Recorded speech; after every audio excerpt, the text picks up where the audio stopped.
ನೀ ಸಾಗುವ ದಾರಿಯಲ್ಲಿ 108 ತೊಂದರೆಗಳು ಎದುರಾಗಬಹುದು. ಆ ಸಮಸ್ಯೆಗಳನ್ನು ನೀನು ಸಮಾಧಾನದಿಂದ ಎದುರಿಸಿದಾಗ ನಿನಗೆ ನಿನ್ನ ನಿಜವಾದ ಶಕ್ತಿ ಏನೆಂದು ಅರಿವಾಗುತ್ತದೆ.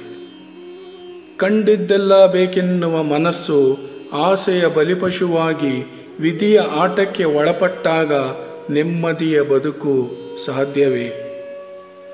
ಏಳಿಗೆಯ ಕಂಡಾಗ ಏರಿದ ಏಣಿಯನ್ನು ಮರೆತರೆ ಮುಂದೆ ಸಾಗುವ ದಾರಿಗೆ ತಡೆಯಲ್ಲವೇ? ಅಹಂಕಾರದ ಬೆನ್ನು ಹತ್ತಬೇಡ, ಅಸೂಯೆಗೆ ಜೊತೆಯಾಗಬೇಡ, ಮೋಹದ ಬಲೆಗೆ ಸಿಲುಕಬೇಡ, ಸೇಡಿನ ಕೈಗೆ ಬುದ್ಧಿಯನ್ನು ಕೊಡಲೇಬೇಡ. ಅಹಂಕಾರ, ಅಸೂಯೆ, ಮೋಹ, ಸೇಡನ್ನು ಮರೆತು ಪ್ರೀತಿಯಿಂದ ಬೆಳಗುವ ಸೂರ್ಯನಾಗು, ಪ್ರೇಮದಿಂದ ಬೀಸುವ ತಂಗಾಳಿಯಾಗು, ಕ್ಷಮಿಸಿ ಸಲಹುವ ಧರೆಯಾಗು, ಆಗಸದಿ ಮಿನುಗುವ ತಾರೆಯಾಗು. ಏನಾದರೂ ಆಗು, ಹೃದಯ ಗೆಲ್ಲುವ ಮಾನವನಾಗು.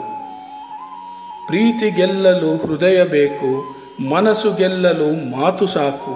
ಮನದಾಳದ ದುಃಖ ಅಳಿಸಲು ನಿಜವಾದ ಸ್ನೇಹಿತ ಬೇಕೇ ಬೇಕು. ನನ್ನ ನೋವನ್ನು ನಾನೇ ನುಂಗಬೇಕು, ನನ್ನ ದುಃಖವನ್ನು ನಾನೇ ಕರಗಿಸಬೇಕು. ಆದರೆ ನನ್ನ ಸಂತೋಷವನ್ನು ಮಾತ್ರ ಎಲ್ಲರಿಗೂ ಹಂಚಿ ಅವರ ನೋವನ್ನು ಮರೆಸಬೇಕು. ಅದೇ ಬದುಕಿಗೆ ನಿಜವಾದ ಅರ್ಥ. 3 ಅಕ್ಷರದ ಬದುಕಿನೊಳಗೆ 100 ಅಕ್ಷರದ ಒಗಟಿರುವುದು.